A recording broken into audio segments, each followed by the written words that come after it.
Yeah, they acquitted themselves better last time around in the Euros this time. Not a very good start at all. 5-1's the final there. It's a wrap for us on that game. Let's move on now. Have a little betting conversation, a little big picture here. Here's your winning odds.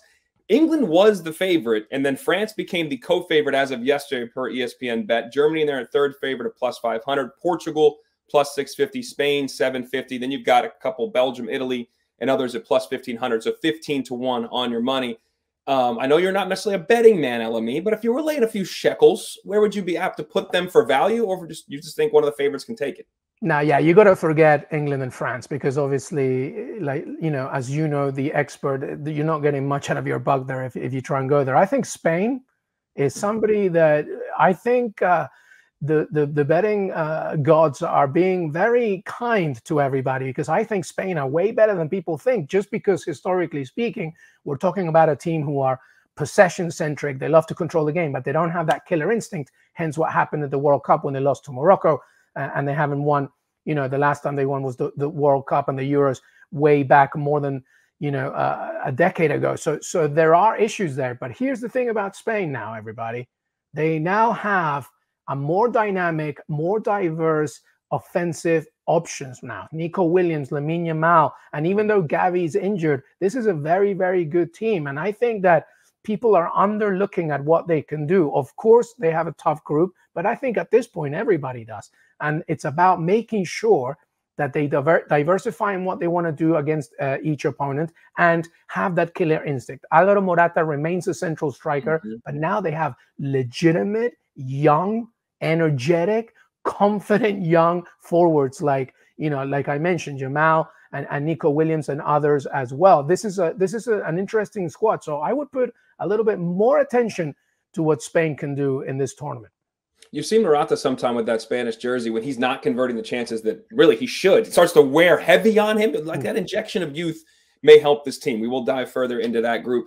As you mentioned, betting the favorites a little dicey. I'll show you a way that you could bet them if you're a really believer, and I'll give you a little value coming up here in a few minutes. Golden Boot winner, Mbappe plus 450 is the favorite.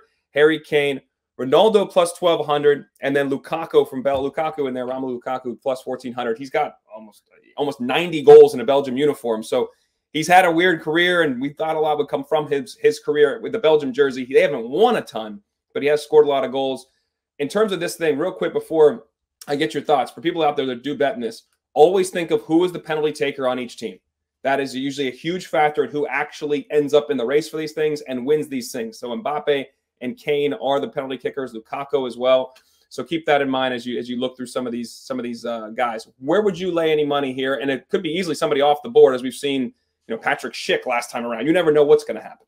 Yeah, well, I was going to mention Fulkrug, right? Like, who we just saw as well. Like, he's going to get a lot of opportunities as well to make something happen. I think it's a great shout on making sure that everybody remembers about the penalty takers. But Cristiano Ronaldo is an interesting one, because I think very highly of this Portuguese team and Roberto Martinez. They are so talented, but Ronaldo remains the key man in specific situations, dead ball situations, penalties, etc. And Portugal are one of the most aggressive offensive creators in this tournament. They are going to create a lot of chances, and you know that Ronaldo is going to get on the end of them. And then, of course, Harry Kane, who is the pinpoint central striker for England. If you really just want to put a lot of faith in that, although you might not get that much value because you mentioned them and Kylian Mbappe, but he's going to be a key figure as well. And obviously Romelu Lukaku. But I wonder if there's other Belgian players there, Dalen, that could maybe be of interest. I mean, Jeremy Doku, of course, who creates a lot of opportunities as well.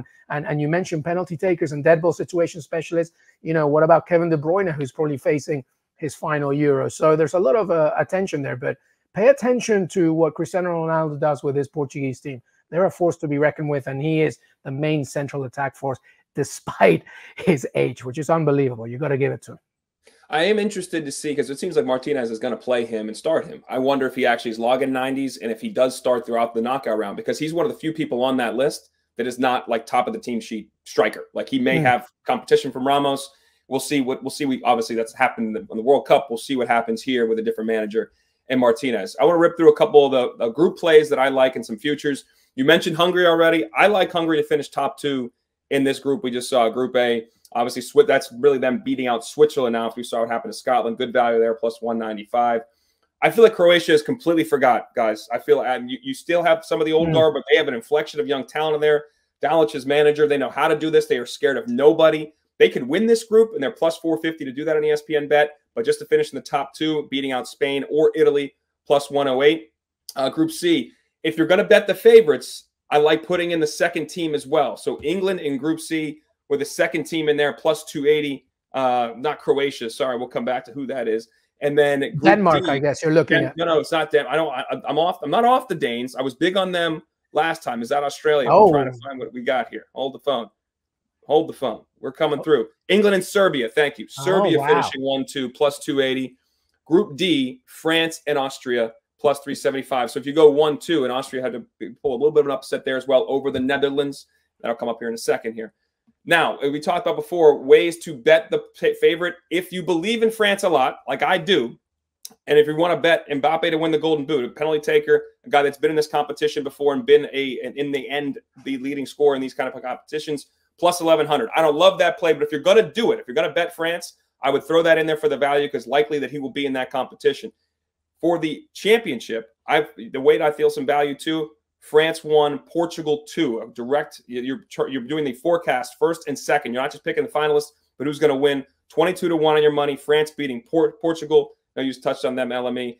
And you got to have an upset here, guys. Every time in the Euros, somebody makes a deep run. I was fortunate last time around. Denmark at plus 800 was my play. Cashed out and hit big, despite what happened to Christian Eriksen in the early in that tournament. That team rallied and got to the semis. We see it every year in this tournament.